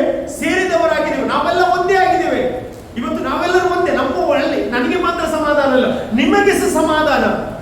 ಹಲ್ಲೆಲೂಯಾ. ದೇವರು ನಮಗೆ ಮಾತ್ರ ಅಲ್ಲ, ನಿಮಗೆ ಸಮಾಧಾನ ಕೊಡ್ತಾನೆ. ನಿಮ್ಮ ಮೂಲಕ ಅನೇಕರಿಗೆ ಸಮಾಧಾನ ದೇವರು ಕೊಡುತ್ತಾನೆ. ಇವತ್ತು ದೇವರು ಬಯಸುವುದು ಅದೇ ಆಗಿದೆ, ನೀನು ಅನೇಕರಿಗೆ ಕ್ರಿಸ್ತನ ಸಮಾಧಾನವನ್ನು ತರಬೇಕು. ಹಲ್ಲೆಲೂಯಾ. ಸಿಸ್ಟರ್ ಅಲ್ಲಿ ಚೆನ್ನೈಗೆ ಹೋಗುವಾಗ ಅಲ್ಲಿ ಆ ಒಂದು ಸುವಾರ್ತೆ ಹೇಳುವಾಗ, ಆ ಒಂದು ಧೈರ್ಯದ ಮಾತು ಹೇಳುವಾಗ ಅವರಲ್ಲಿ ಒಂದು ಸಮಾಧಾನ ಬಂದೇ ಬರ್ತದೆ. ಯಾಕಂದ್ರೆ ನೀವು ಸಾರುವ ಸುವಾರ್ತೆ ಅದು ಸಮಾಧಾನ ತರುವ ಸುವಾರ್ತೆ ಆಗಿದೆ. ಅಲ್ಲಿ ದೇವರ ಮಕ್ಕಳೇ, ನಾವು ಯಾವಾಗಲೂ ದೇವರ ಸುವಾರ್ತೆಯನ್ನು ಸಾರಬೇಕು. ಅದರ ಮೂಲಕ ದೇವರ ಸಮಾಧಾನವನ್ನು ಕೊಡುವವನಾಗಿದ್ದಾನೆ. ಅಲ್ಲಿ 3ನೇದಾಗಿ ಲೋಕದಲ್ಲಿ ಸಮಾಧಾನ ತರ್ತಾನೆ. ಲೋಕದಲ್ಲಿ ಸಮಾಧಾನ ತರ್ತಾನೆ. ನಾವು ಯೋಹಾನ ಬರೆಸುವಂತೆ 3ನೇ ಅಧ್ಯಾಯ 16ನೇ ವಾಕ್ಯದಲ್ಲಿ ದೇವರು ಲೋಕದ ಮೇಲೆ ಎಷ್ಟೋ ಪ್ರೀತಿಯನ್ನಿಟ್ಟು ತನ್ನ ಒಬ್ಬನೇ ಮಗನನ್ನು ಕೊಟ್ಟರು ಎಂಬುದಾಗಿ. ಆತನು ನಮ್ಮವರು ಒಬ್ಬರು ಏನಾಗುವುದಿಲ್ಲ, ನಾಶವಾಗುವುದೇ ಇಲ್ಲ ಅಂತ. ಆಮೇಲೆ ಯಾಕೆ ನಾಶವಾಗುವುದಿಲ್ಲ ಅಂತ ಹೇಳಿದ್ರೆ, ಅವನನ್ನು ನಂಬುವವರಿಗೆ ಸಮಾಧಾನ ಬರ್ತದೆ. ಅವನನ್ನು ನಂಬುವವರಿಗೆ ದೇವರು ಬಿಡುಗಡೆಯನ್ನು ಕೊಡುತ್ತಾನೆ. ಕೊಲೊಸ್ಸೆ ಪತ್ರಿಕೆ 1ನೇ ಅಧ್ಯಾಯ 19ನೇ ವಾಕ್ಯ ಓದುವುದಾದ್ರೆ, ಕೊಲೊಸ್ಸೆ ಚಾಪ್ಟರ್ 1:19 ನಲ್ಲಿ ನಾವು ನೋಡುವುದಾದ್ರೆ, ಆತನ ಶಿಲುಬೆಯ ಮೇಲೆ ಸುರಿಸಿದ ರಕ್ತದಿಂದ ತಾನು ಸಮಾಧಾನವನ್ನು ಉಂಟು ಮಾಡಿ ಭೂಪರಲೋಕದಲ್ಲಿರುವ ಸಮಸ್ತವನ್ನು ಆತನ ಮೂಲಕ ತನಗೆ ಸಂಧಾನ ಪಡಿಸಬೇಕೆಂತಲೂ ನಿಷ್ಕೃಷ್ಯ ಮಾಡಿ. ಅಂದ್ರೆ ಎಲ್ಲ ಲೋಕದ ಎಲ್ಲ ಜನರು ತನ್ನೊಂದಿಗೆ ಸಮಾಧಾನ ಮಾಡಲಿಕ್ಕೆ ಅವನು ತೀರ್ಮಾನ ಮಾಡಿದಂತೆ. ಹಾಗಾದ್ರೆ ಇವತ್ತು ಲೋಕದ ಎಲ್ಲ ಜನರಿಗೆ ಸಮಾಧಾನ ಕೊಡ್ಲಿಕ್ಕೆ ದೇವರು ಇಷ್ಟಪಡ್ತಾ ಇದ್ದಾರೆ. ನಮಗೆ ಮಾತ್ರ ಅಲ್ಲ ಸಮಾಧಾನ, ಈ ಒಂದು ಸುವಾರ್ತೆಯನ್ನು ಯಾರೆಲ್ಲ ಅಂಗೀಕರಿಸ್ತಾರೆ ಅವರಿಗೆ ದೇವರು ಸಮಾಧಾನ ಕೊಡ್ಲಿಕ್ಕೆ ಇಷ್ಟಪಡ್ತಾ ಇದ್ದಾರೆ. ಇಲ್ಲಿ ನೋಡಿ, ಬಾಯದಲ್ಲಿದ್ದ ಶಿಷ್ಯರ ಜೀವಿತದಲ್ಲಿ ಅವರ ಮಧ್ಯೆ ಯೇಸು ಸ್ವಾಮಿ ಬಂದು ಹೇಳಿದ ಮೊದಲ ವಾಣಿ ಅಂತ ಹೇಳಿದ್ರೆ, ನಿಮಗೆ ಏನಾಗಬೇಕು? ಸಮಾಧಾನವಾಗಲಿ ಎಂಬುದಾಗಿ. ಅಲ್ಲಿ ಸಮಾಧಾನವಾಗಲಿ ಎಂಬುದಾಗಿ. ಆಗ ಅವರು ಗಲಿಬಿಲಿಯಲ್ಲಿದ್ರು, ಭಯದಲ್ಲಿದ್ರು. ಆದ್ರೆ ಯಾವಾಗ ಯೇಸು ಸ್ವಾಮಿ ಬಂದು ಈ ಮಾತನ್ನು ಹೇಳುವಾಗ ಅವರ ಒಳಗೊಂದು ದೇವರು ಸಮಾಧಾನವನ್ನು ಕೊಟ್ಟ. ಅಲ್ಲಿ 2ನೇದಾಗಿ ದೇವರ ಶಕ್ತಿ, ಪವರ್. ಯೋಹಾನ ಬರೆದ ಸುವಾರ್ತೆ 20ನೇ ಅಧ್ಯಾಯ 22ನೇ ವಾಕ್ಯ. ಇದನ್ನು ಹೇಳಿ ಅವರ ಮೇಲೆ ಊದಿ ಏನಂತೆ? ಪವಿತ್ರಾತ್ಮ ವರವನ್ನು ತಗೊಳ್ಳಿರಿ ಎಂಬುದಾಗಿ ಯೇಸು ಸ್ವಾಮಿ ಅಂತ ಇದ್ದಾರೆ. ಅಂದ್ರೆ ಅದರ ಅರ್ಥ ಏನಂತ ಹೇಳಿದ್ರೆ, ಯೇಸು ಸ್ವಾಮಿ ಏನ್ ಮಾಡ್ತಾ ಇದ್ದಾರೆ? ಅವರಿಗೆ ಏನ್ ಮಾಡ್ತಾ ಇದ್ದಾರೆ? ಪವರ್ ಅನ್ನು ಕೊಡ್ತಾ ಇದ್ದಾರೆ, ಶಕ್ತಿ ಕೊಡ್ತಾ ಇದ್ದಾರೆ. ಯಾಕಂದ್ರೆ ಅವರು ಭಯದಲ್ಲಿ ಇದ್ರು, ಹೌದಲ್ಲ? ಭಯದಲ್ಲಿ ಇದ್ರು. ಧೈರ್ಯ ಪಡಿಸಬೇಕಿತ್ತು. ಧೈರ್ಯ ಪಡಿಸಬೇಕಾದ್ರೆ ಯಾರು ಬೇಕು? ಪವಿತ್ರಾತ್ಮ. ಪವಿತ್ರಾತ್ಮನು ಯಾರಾಗಿದ್ದಾನೆ? ನಮ್ಮ ಏನಾಗಿದ್ದಾನೆ? ಸಹಾಯಕನಾಗಿದ್ದಾನೆ, ನಮ್ಮ ಹೆಲ್ಪರ್ ಆಗಿದ್ದಾನೆ. ಇವತ್ತು ಅವರಿಗೆ ಒಂದು ಹೆಲ್ಪರ್ ಬೇಕಿತ್ತು. ಆಮೇಲೆ ಇವತ್ತು ನಾವು ಒಬ್ಬೊಬ್ಬರು ಒಂದು ದಿವಸ ನಾವು ಭಯ ಪಡೋದಿಲ್ಲ. ಯಾಕೆ? ನಮ್ಮ ಜೊತೆ ಯಾರಿದ್ದಾರೆ? ಇದ್ದಾರೆ ಇಲ್ಲ? ಹೆಲ್ಪರ್ ಇದ್ದಾರೆ. ನಾನು ನಿಮ್ಗೆ ಸಹಾಯಕರನ್ನು ಕೊಡುತ್ತೇನೆ ಅಂತ ಹೇಳಿದ್ರೆ ದೇವರು ಕೊಟ್ಟಿದ್ದಾನೆ ಇಲ್ಲ? ಇವತ್ತು ನಾನು ಹೇಳ್ತೇನೆ, ಯಾವ ಪ್ಲೇಸಿಗೆ ಹೋಗು, ನಿನ್ನ ಸಂಗಡ ದೇವರಿದ್ದಾನೆ. ಇವರು ಭಯಪಟ್ಟರು, ಯೇಸು ಇಲ್ಲ, ನಮ್ಮ ಜೊತೆ ಯಾರು ಇಲ್ಲ. ಯೆಹೂದ್ಯರ ಭಯ. ಆಗ ದೇವರು ಹೇಳಿದ ಮಾತು ಏನಂತ ಹೇಳಿದ್ರೆ, ಊದಿ ಅವರ ಮೇಲೆ ಏನ್ ಹೇಳ್ತಾನೆ? ಪವಿತ್ರಾತ್ಮನನ್ನು ತಗೊಳ್ಳಿರಿ ಎಂಬುದಾಗಿ ದೇವರ ವಾಕ್ಯ ಹೇಳ್ತಾನೆ. ಅಲ್ಲಿ ಅಪೊಸ್ತಲರ ಕೃತ್ಯ 1ನೇ ಅಧ್ಯಾಯ 8ನೇ ವಾಕ್ಯದಲ್ಲಿ ನಾವು ನೋಡ್ತೇವೆ, ಪವಿತ್ರಾತ್ಮನು ನಿಮ್ಮ ಮೇಲೆ ಬರಲು ನೀವು ಬಲ ಹೊಂದುವಿರಿ ಎಂಬುದಾಗಿ. ಹಾಗಾದ್ರೆ ದೇವರು ನಮಗೆ ಬಲವನ್ನು ಕೊಡುತ್ತಾರೆ, ಪವಿತ್ರಾತ್ಮನ ಬಲವನ್ನು ಕೊಡ್ತಾ ಇದ್ದಾರೆ. ಇವತ್ತು ಎಷ್ಟು ಜನ ಆ ಪವಿತ್ರಾತ್ಮನ ಬಲವನ್ನು ಅಪೇಕ್ಷೆ ಮಾಡ್ತಾ ಇದ್ದೇವೆ? ಇವತ್ತು ನಾನು ನಿನ್ನ ಮೇಲೆ ಆ ಬಲವನ್ನು ದೇವರು ಕಳಿಸಲಿಕ್ಕೆ ಇವತ್ತು ಸಹ ಸಿದ್ಧನಾಗಿದ್ದಾನೆ. ನೀನು ಅಪೇಕ್ಷೆ ಪಡಿಸುವುದಾದ್ರೆ ಅದನ್ನು ನೀವು ಹೊಂದಿಕೊಳ್ಳಿಕ್ಕೆ ಹೋಗ್ತಾ ಇದ್ದಾರೆ. ಹಲ್ಲೆಲೂಯಾ. ಅಪೊಸ್ತಲರ ಕೃತ್ಯ 2ನೇ ಅಧ್ಯಾಯದಲ್ಲಿ ನೋಡಬೇಕು, ಆ ಬಲ ಅವರ ಮೇಲೆ ಬಂತು. ಅಲ್ಲಿ ಮಾರ್ಕನ ಕೋಣೆಯಲ್ಲಿ ಅವರು ಸಹ ಭಯದಿಂದ ಕುತ್ಕೊಳ್ಳುವಾಗ ಆ ಒಬ್ಬೊಬ್ಬರ ಮೇಲೆ ಆ ಒಂದು ಉರಿಯಂತ ನಾಲಿಗೆಗಳು ಬರುವಾಗ ಅವರು ನಾನಾ ಭಾಷೆಗಳಿಂದ ಮಾತನಾಡಲಿಕ್ಕೆ ಪ್ರಾರಂಭ ಮಾಡಿದಂತ ಬೈಬಲ್ ಇರ್ತದೆ. ನಂತರ ಪೇತ್ರನು ಏನ್ ಮಾಡಿದ? ಎದ್ದು ನಿಂತು ಪ್ರೀಚ್ ಮಾಡುವಾಗ ಎಷ್ಟು ಜನ ರಕ್ಷಣೆ ಬಂದ್ರು? 3,000 ಜನರು ರಕ್ಷಣೆ ಬಂದರು. ಯಾರ ಮುಂದೆ ಪ್ರೀಚ್ ಮಾಡಿದವರು? ಇವತ್ತು ಯಾರ ಭಯಪಟ್ಟು ಯಹೂದ್ಯರ ಭಯದಿಂದ ಮನೆ ಒಳಗೆ ಕುತ್ಕೊಂಡಿದ್ದಲ್ಲ, ಅದೇ ಪೇತ್ರ ಪವಿತ್ರಾತ್ಮನ ಶಕ್ತಿ ಆ ಪವರ್ ಬಂದದ್ರಿಂದ ಯಾರ ಮುಂದೆ ಪ್ರಸಂಗ ಮಾಡಿದ? ಯಹೂದ್ಯರ ಮುಂದೆಯೇ ಪ್ರಸಂಗ ಮಾಡಿದ. ಆಮೇಲೆ ಅವ್ರಿಗೆ ಹೇಳ್ತಾರೆ, ನೀವು ಯಾವನನ್ನು ಶಿಲುಬೆಗೆ ಹಾಕಿದ್ರಲ್ಲ ಅವನನ್ನು ದೇವರು 3ನೇ ದಿವಸದಲ್ಲಿ ಎದ್ದು ನಿಲ್ಲಿಸಿದ ಎಂಬುದಾಗಿ ದೇವರ ವಾಕ್ಯ ಹೇಳ್ತಾ ಉಂಟು. ಹಾಗಾದ್ರೆ ಒಬ್ಬೊಬ್ಬನ ಜೀವಿತದಲ್ಲಿ ಈ ಶಕ್ತಿ ಬಂದಾಗಲೇ ಅವನಿಗೆ ಫಲ ಬರುತ್ತದೆ. ಇವತ್ತು ನಾನು ಹೇಳ್ತೇನೆ, ನಿಮ್ಮ ಮೇಲೆ ಸಹ ಅದೇ ಬಲವನ್ನು ದೇವರು ಸುರಿಸ್ಲಿಕ್ಕೆ ಹೋಗ್ತಾ ಇದ್ದಾರೆ. ಅದೇ ಶಕ್ತಿಯಿಂದ ದೇವರು ಇವತ್ತು ನಿಮ್ಮನ್ನು ತುಂಬಿಸ್ಲಿಕ್ಕೆ ಹೋಗ್ತಾ ಇದ್ದಾರೆ. ಇವತ್ತು ಯಾರಾದ್ರೂ ಭಯದಲ್ಲಿ ಇದ್ದೀರಾ, ದೇವರಾತ್ಮನ ಶಕ್ತಿ ನಿಮ್ಮನ್ನು ತುಂಬಿಸ್ಲಿಕ್ಕೆ ಹೋಗ್ತಾ ಉಂಟು. ದೇವರಾತ್ಮ ನಿಮ್ಮನ್ನು ಎಲ್ಲ ವಿಷಯದಲ್ಲಿ ಹೊರಗೆ ತರುತ್ತಾರೆ. ಕಷ್ಟದಿಂದ, ಭಯದಿಂದ, ಯಾವುದೊಂದು ರೋಗ ಇದ್ರೂ ಸಹ ಅದರಿಂದ ದೇವರಾತ್ಮ ಇವತ್ತು ನಿಮ್ಮನ್ನು ಹೊರಗೆ ತರಲಿಕ್ಕೆ ಹೋಗ್ತಾ ಇದ್ದಾರೆ. ಯಾಕಂತ ಹೇಳಿದ್ರೆ ಶಿಷ್ಯರು ಭಯದಲ್ಲಿರುವಾಗ ಅವರಿಗೆ ಸಮಾಧಾನ ಪಡಿಸಿದ ಮಾತ್ರವಲ್ಲ, ಅವರ ಮೇಲೆ ತನ್ನ ಶಕ್ತಿಯನ್ನು ಪ್ರದರ್ಶನ ಮಾಡಿದರು ಎಂಬುದಾಗಿ ಸತ್ಯವೇದ ಹೇಳುತ್ತಾ ಉಂಟು. ಹಾಗಾದ್ರೆ ಯೇಸು ಸ್ವಾಮಿ ಗೊತ್ತುಂಟು, ಯಾರಿಗೆ ನನ್ನ ಬಲ ಬೇಕು, ಯಾರಿಗೆ ನನ್ನ ಸಮಾಧಾನ ಬೇಕು, ಅವರಿಗೆ ದೇವರು ಕಳಿಸಲಿಕ್ಕೆ ಸಿದ್ಧರಾಗಿದ್ದಾರೆ. ಆಮೇಲೆ ಅಲ್ಲಿ 3ನೇದಾಗಿ ಅಲ್ಲಿ ವಾಕ್ಯ ಇರ್ತದೆ ಏನಂತೇಳಿ, ನಂತರ ವಾಕ್ಯ ಯೋಹಾನ ಬರೆದ ಸುವಾರ್ತೆ 20ನೇ ಅಧ್ಯಾಯ 21ನೇ ವಾಕ್ಯದಿಂದ ಬಂದು, ಯೇಸು ಅವರಿಗೆ, ನಿಮಗೆ ಸಮಾಧಾನವಾಗಲಿ ಎಂದು ತಿರುಗಿ ಹೇಳಿ, ತಂದೆ ನನ್ನನ್ನು ಕಳಿಸಿಕೊಟ್ಟ ಹಾಗೆಯೇ ನಾನು ನಿಮ್ಮನ್ನು ಏನ್ ಮಾಡ್ತೇನೆ, ಕಳಿಸಿಕೊಡ್ತೇನೆ. ಇದೆಂತ ತೋರಿಸ್ತದೆ ಅಂತ ಹೇಳಿದ್ರೆ ಪರ್ಪಸ್, ಉದ್ದೇಶ. ಅಲ್ಲಿ ದೇವರ ಉದ್ದೇಶ, ಅಪೊಸ್ತಲರ ಮೇಲೆ ದೇವರಿಗೆ ಒಂದು ಉದ್ದೇಶ ಇತ್ತು. ಏನು ಉದ್ದೇಶ ಅಂತ ಹೇಳಿದ್ರೆ, ನನ್ನನ್ನು ತಂದೆ ಹೇಗೆ ಕಳಿಸಿದ್ದಾರೆ ಹಾಗೆ ನಾನು ನಿಮ್ಮನ್ನು ಏನ್ ಮಾಡ್ತೇನೆ, ಕಳಿಸ್ತೇನೆ. ಯಾಕೆ? ಸುಮ್ಮನೆ ಯಾಕೆ? ಸುವಾರ್ತೆ ಹೇಳಲಿಕ್ಕೆ. ಯಾಕೆ? ಸುವಾರ್ತೆ ಹೇಳಲಿಕ್ಕೆ. ಇವತ್ತು ದೇವರ ಮಕ್ಕಳೇ, ನಿನ್ನ ಜೀವಿತದಲ್ಲಿ ದೇವರು ನಿನ್ನನ್ನು ಉದ್ದೇಶದಿಂದ ಆರಿಸಿ ತೆಗೆದುಕೊಂಡದ್ದು ಒಂದೇ ಉದ್ದೇಶಕ್ಕೆ, ನೀನು ಸುವಾರ್ತೆ ಸಾರಬೇಕೆಂಬುದಾಗಿ. ಅಲ್ಲಿ ಇವತ್ತು ನೀವು ಬೇರೆ ಬೇರೆ ಕೆಲಸದಲ್ಲಿ ಇರಬಹುದು, ಅಲ್ಲಿ ನೀವು ಇಂಜಿನಿಯರ್ ಆಗಿರ್ಬೋದು, ಅಥವಾ ನೀವು ಬೇರೆ ಬೇರೆ ಕೆಲಸದಲ್ಲಿ ನೀವು ತೊಡಗಿ ಟೀಚರ್ಸ್ ಆಗಿರಬಹುದು. ದೇವರು ನಿಮ್ಮಲ್ಲಿ ಒಂದು ಉದ್ದೇಶ ಇಟ್ಟಿದ್ದಾರೆ ಅಂತ ಹೇಳಿದ್ರೆ, ನೀವು ಹೋದ ಸ್ಥಳದಲ್ಲೆಲ್ಲ ಸುವಾರ್ತೆಯನ್ನು ಹೇಳಬೇಕೆಂಬುದಾಗಿ. ಆಮೇಲೆ ಹಲ್ಲೆಲೂಯಾ. ಸುವಾರ್ತೆ ಸಾರಲಿಕ್ಕೆ ಕೆಲವು ಸಲ ಸುವಾರ್ತೆ ಸಾರಲಿಕ್ಕೆ ಕಷ್ಟ. ಆಮೇಲೆ ಅಂತ ಒಂದು ಸಂದರ್ಭದಲ್ಲಿ ಏನ್ ಮಾಡ್ಬೇಕು ಅಂತ, ಅವರಿಗೆ ಡೈರೆಕ್ಟ್ ಆಗಿ ಸುವಾರ್ತೆ ಹೇಳಲಿಕ್ಕೆ ಆಗುವುದಿಲ್ಲ. ಅವರಿಗೆ ನಿಮ್ಮ ಸಾಕ್ಷಿಯನ್ನು ಹೇಳ್ರಿ, ನನ್ನ ಜೀವಿತದಲ್ಲಿ ಈ ರೀತಿ ಇತ್ತು, ಆದ್ರೆ ನಾನು ಯೇಸು ಕ್ರಿಸ್ತನ ನಂಬುವಾಗ ಯೇಸು ನನ್ನ ಮೇಲೆ ನನಗೆ ಸಮಾಧಾನವನ್ನು ಕೊಟ್ಟ ಎಂಬುದಾಗಿ ಹೇಳುವಾಗ, ಅಲ್ಲಿ ಅವರು ಇಂಡೈರೆಕ್ಟ್ ಆಗಿ ಆ ಸುವಾರ್ತೆ ಅವರು ರಿಸೀವ್ ಮಾಡುವಾಗ ಅವರೆಲ್ಲದು ಸಮಾಧಾನ ದೇವರು ತರ್ತಾನೆ. ಆಮೇಲೆ ನೀವು ಪವಿತ್ರಾತ್ಮನ ಬಗ್ಗೆ ಹೇಳ್ರಿ. ಪವಿತ್ರಾತ್ಮನಂದು ಯಾರಂತ ನನಗೆ ಗೊತ್ತಿಲ್ಲ, ಆದ್ರೆ ಒಂದು ದಿವಸ ನಾನು ಈ ರೀತಿ ಪ್ರಾರ್ಥನೆ ಮಾಡುವಾಗ ನನ್ನ ಮೇಲೆ ಪರಲೋಕದ ಒಂದು ಶಕ್ತಿ ಬಂದು ಅದನ್ನು ನಾನು ಹೊಂದಿಕೊಂಡು ಬಲವಾದ ಅಂತ ಹೇಳುವಾಗ ಆ ಪವಿತ್ರಾತ್ಮ ಹೊಂದಲಿಕ್ಕೆ ಅವರು ಅಪೇಕ್ಷೆ ಪಡುತ್ತಾರೆ. ಅದೇ ಪವಿತ್ರಾತ್ಮ ಶಕ್ತಿ ಅವರ ಮೇಲೆ ಹಿಡಿದು ಬರುತ್ತದೆ. ಒಂದನೇದಾಗಿ ದೇವರು ಏನ್ ಮಾಡಿದ ವಾಗ್ದಾನ, ಫಸ್ಟ್ ವಾಗ್ದಾನ ಯಾವುದು? ಸಮಾಧಾನವಾಗಲಿ. 2ನೇ ವಾಗ್ದಾನ ಯಾವುದು? ದೇವರ ಶಕ್ತಿ, ದೇವರ ಪವರ್ ಅವರ ಮೇಲೆ ಬಿಡುಗಡೆ ಆಗ್ತದೆ. 3ನೇದಾಗಿ ಏನಿದೆಯೇನು? ದೇವರ ಉದ್ದೇಶ, ದೇವರ ಪರ್ಪಸ್. ಹಲ್ಲೆಲೂಯಾ. ತಂದೆ ನನ್ನನ್ನು ಹೇಗೆ ಕಳಿಸ್ತೀರ ಹಾಗೆ ನಾನು ನಿಮ್ಮನ್ನು ಕಳಿಸ್ತಿದ್ದೇನೆ. ಯಾಕೆ? ಜಗತ್ತಿಗೆಲ್ಲ ಸುವಾರ್ತೆ ಸಾರಲಿಕ್ಕೆ. ಜಗತ್ತಿಗೆಲ್ಲ ಸುವಾರ್ತೆ ಸಾರಿ ನಂಬಿದವರಿಗೆ ತಂದೆಯ ಮಗನ ಪವಿತ್ರಾತ್ಮದಲ್ಲಿ ದೀಕ್ಷಾಸ್ಥಾನ ತೆಗೆದುಕೊಂಡ್ರಿ. ಯುಗದ ಸಮಾಪ್ತಿಯವರೆಗೂ ಎಲ್ಲ ದಿವಸ ನಾನು ನಿಮ್ಮ ಸಂಗಡ ಇದ್ದೇನೆ ಎಂಬುದಾಗಿ ವಾಗ್ದಾನ ಮಾಡಿದ ಶಿಷ್ಯರು ಅದೇ ರೀತಿ ಪ್ರಸಂಗ ಮಾಡಲಿಕ್ಕೆ ಶುರು ಮಾಡಿದ್ರು. ಇವತ್ತು ದೇವರು ಈ ವಾಕ್ಯವನ್ನು ನೀವು ಕೇಳುವುದು ಮಾತ್ರವಲ್ಲ, ಈ ವಾಕ್ಯವನ್ನು ಇತರಿಗೆ ಶೇರ್ ಮಾಡ್ಬೇಕಂತ ದೇವರು ಅಪೇಕ್ಷೆ ಪಡಿಸ್ತಾ ಇದ್ದಾರೆ. ಆಮೇಲೆ ಹಲ್ಲೆಲೂಯಾ. ನೋಡಿ ಇಲ್ಲಿ ನೋಡಿ, ಇನ್ನೊಂದು ವಿಷಯ ಗೊತ್ತಾಗಬೇಕು. ನೆಕ್ಸ್ಟ್ ವಾಕ್ಯಕ್ಕೆ ಬರ್ಲಿಕ್ಕೆ ಹೋಗ್ತೇನೆ, ನಾನು ನಿಲ್ಲಿಸ್ತೇನೆ ಅಲ್ಲಿಗೆ. ಆಮೇಲೆ ನಂತರ ಇವರ ಮೇಲೆ ದೇವರ ಉದ್ದೇಶ ಇತ್ತು, ಕರೆಕ್ಟ್. ಆಮೇಲೆ ಹಲ್ಲೆಲೂಯಾ. ಉದ್ದೇಶದ ನಂತರ ಅಲ್ಲಿ ಬೈಬಲ್ ಹೇಳ್ತದೆ, ನೀವು ಯಾರ ಪಾಪಗಳನ್ನು ಕ್ಷಮಿಸ್ತೀರಿ ಆಗ ಅವರ ಪಾಪಗಳೇನಾಗ್ತದೆ? ಕ್ಷಮಿಸ್ತದೆ. ಆದ್ರೆ ಇದರ ಒಂದು ಗುಟ್ಟನ್ನು ಹೇಳಲಿಕ್ಕೆ ಇಷ್ಟಪಡ್ತಾ ಇದ್ದೇನೆ. ಏನು ಗುಟ್ಟ ಅಂತ ಹೇಳಿದ್ರೆ, ನೀನು ಹೋಗ್ತೀಯಲ್ಲ, ನೀನು ಹೋಗುವಾಗ ದೇವರ ಪ್ರಸಂಗ ಮಾಡುವಾಗ ದೇವರ ಸಮಾಧಾನ ಅವರಿಗೆ ಬರ್ತದೆ. ನೀನು ಪ್ರಸಂಗ ಮಾಡುವಾಗ ದೇವರ ಶಕ್ತಿ ಬರ್ತದೆ. 3ನೇದಾಗಿ ನೀನು ಸುವಾರ್ತೆ ಸಾರಿದ ಮೇಲೆ ಅವರು ತಪ್ಪನ್ನು ಒಪ್ಪಿಕೊಂಡು ಮಾನಸಾಂತರ ಪಟ್ಟು ನಿನ್ನ ಮುಂದೆ ಹೇಳುವಾಗ, ಯೇಸುವನ್ನು ನನಗೆ ಬೇಕು, ಯೇಸು ನಾನು ಸ್ವೀಕರಿಸ್ತಾನಂತ ಹೇಳುವಾಗ ನೀನು ಹೇಳು, ದೇವರು ನಿಮ್ಮ ತಪ್ಪುಗಳನ್ನು ಕ್ಷಮಿಸ್ತಾನಂತ ನೀನು ಬಾಯಲ್ಲಿ ಹೇಳುವಾಗ ಪರಲೋಕದ ದೇವರು ಆಗ ಹೇಳ್ತಾನೆ, ಎಸ್ ಆಮೆನ್ ಎಂಬುದಾಗಿ ಹೇಳ್ತಾನೆ. ಅಂದ್ರೆ ಅದರ ಅರ್ಥ, ಯಾರ್ಯಾರು ಮಾನಸಾಂತರ ಹೊಂದುತ್ತಾರೋ, ಯಾರೆಲ್ಲ ರಿಫಂಡ್ ಆಗ್ತಾರೆ, ಅವರ ಪಾಪಗಳನ್ನು ನೀನು ಕ್ಷಮಿಸುವಾಗ ಪರಲೋಕದ ದೇವರು ರೆಪ್ರೆಸೆಂಟ್ ಆಗಿ ನಿನ್ನ ಮುಂದೆ ಬಂದು ಅವರ ಪಾಪಗಳು ಕ್ಷಮಿಸಲ್ಪಡುವಂತೆ ಮಾಡುತ್ತಾರೆ. ನಾವು ಯಾಕೆ ರಿಪೆಂಟೆನ್ಸ್ ಕೆಲವರಿಗೆಲ್ಲ ಪಾಪದ ಅರಿಕೆ ಯಾಕೆ ಮಾಡಿಸುದು? ಯಾಕೆಂದ್ರೆ ಅವರ ಪಾಪ ಅರಿಕೆ ಮಾಡುವಾಗಲೇ ದೇವರು ಅಲ್ಲಿ ಆಮೇಲೆ ಎಂಬುದಾಗಿ ಹೇಳ್ತಾನೆ. ಹಲ್ಲೆಲೂಯಾ. ದೇವರ ವಾಕ್ಯ ಹೇಳ್ತದೆ, ಈ ಒಂದು ಅಪೊಸ್ತಲರ ಜೀವಿತದಲ್ಲಿ ಈ 3 ಕಾರ್ಯ ನಡೀಲಿಕ್ಕೆ ಸಾಧ್ಯವಾದದ್ದು ಪುನರುತ್ಥಾನ ಹೊಂದಿದ ಅದೇ ದಿವಸ ಸಂಜೆಯನ್ನು ಯೇಸು ಸ್ವಾಮಿ ಅವರ ಮಧ್ಯೆ ಬಂದು ಪ್ರತ್ಯಕ್ಷನಾಗ್ತಾ ಇದ್ದಾರೆ. ಹಲ್ಲೆಲೂಯಾ. ಇವತ್ತು ನಾನು ಹೇಳ್ತಾ ಇದ್ದೇನೆ, ನಿಮ್ಮನ್ನು ಅದಕ್ಕೋಸ್ಕರ ದೇವರು ಆರಿಸ್ತೀನಿ. ನಿಮ್ಗೆ ಯಾವುದೇ ವಿಷಯದಲ್ಲಿ ಭಯ ಪಡುವ ಅಗತ್ಯ ಇಲ್ಲ. ಯಾಕೆಂದ್ರೆ ನಿಮ್ಮನ್ನು ನಡೆಸುವ ದೇವರೊಬ್ಬರಿದ್ದಾರೆ, ನಿಮ್ಮನ್ನು ಕಾಯುವ ದೇವರಿದ್ದಾನೆ. ಆತನು ತೂಕಡಿಸುವುದಿಲ್ಲ, ನಿದ್ರಿಸುವುದಿಲ್ಲ.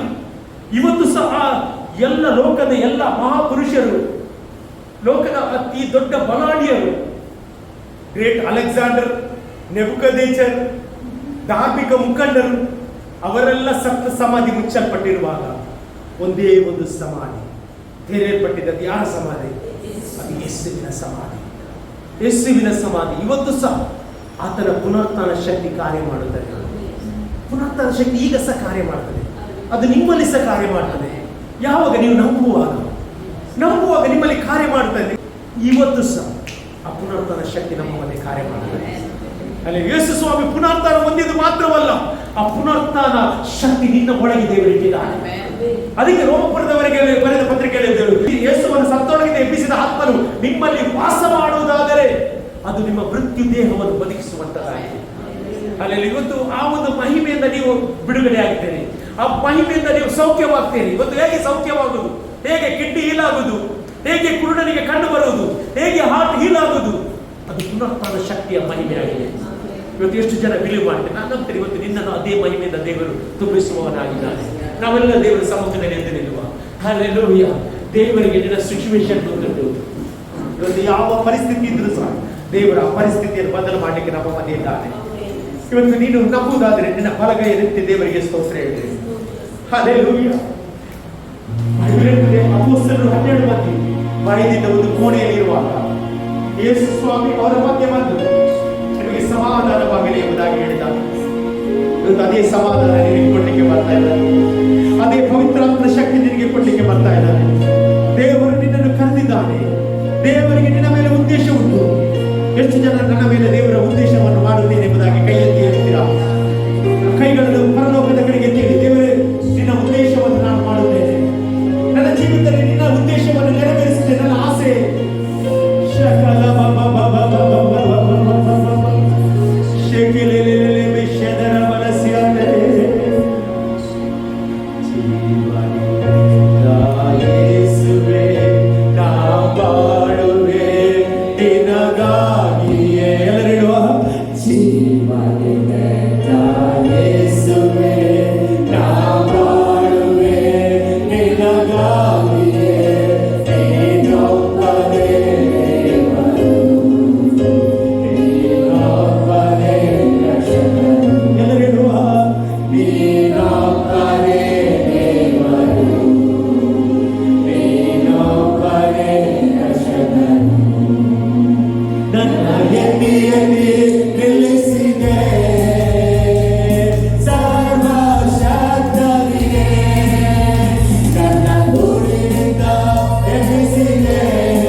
Thank you, Lord. ಸಮಯ ನಮ್ಮ ಜೊತೆ ಇದ್ದದಕ್ಕೆ ಸ್ತೋತ್ರ. ನೀನು ವಾಕ್ಯದಲ್ಲಿ ಮಾತನಾಡಿದಕ್ಕೆ ಸ್ತೋತ್ರ. ಎಸ್ ಲಾರ್ಡ್, ನೀನು ಸಮಾಧಾನ ತುಂಬುವ ದೇವರು, ನೀನು ಪವಿತ್ರಾತ್ಮನ ಶಕ್ತಿಯಿಂದ ತುಂಬಿಸುವ ದೇವರು, ನೀನು ಉದ್ದೇಶವನ್ನು ನೆರವೇರಿಸುವ ದೇವರು.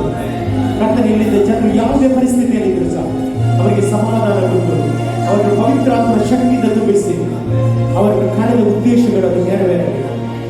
ಇದುವರೆಗೆ ತಡೆಯಾದ ಎಲ್ಲ ಗೋಡೆಗಳು ಕೆಳಗೆ ನೆಲಸಮವಾಗಲಿ.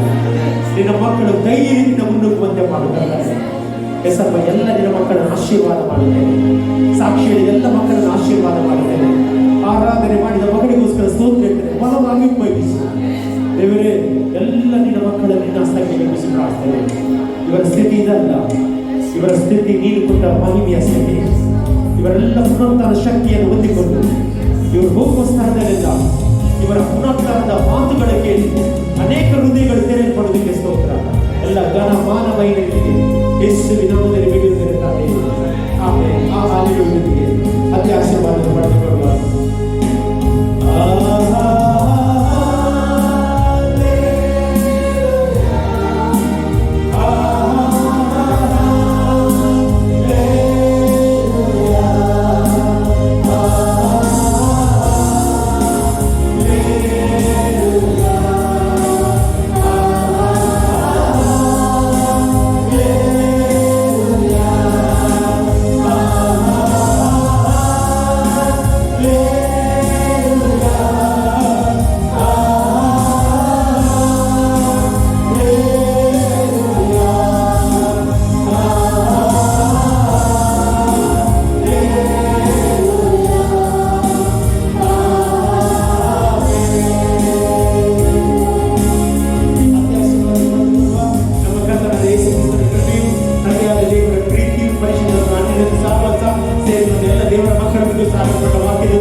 ದೇವರ ಆಶೀರ್ವಾದ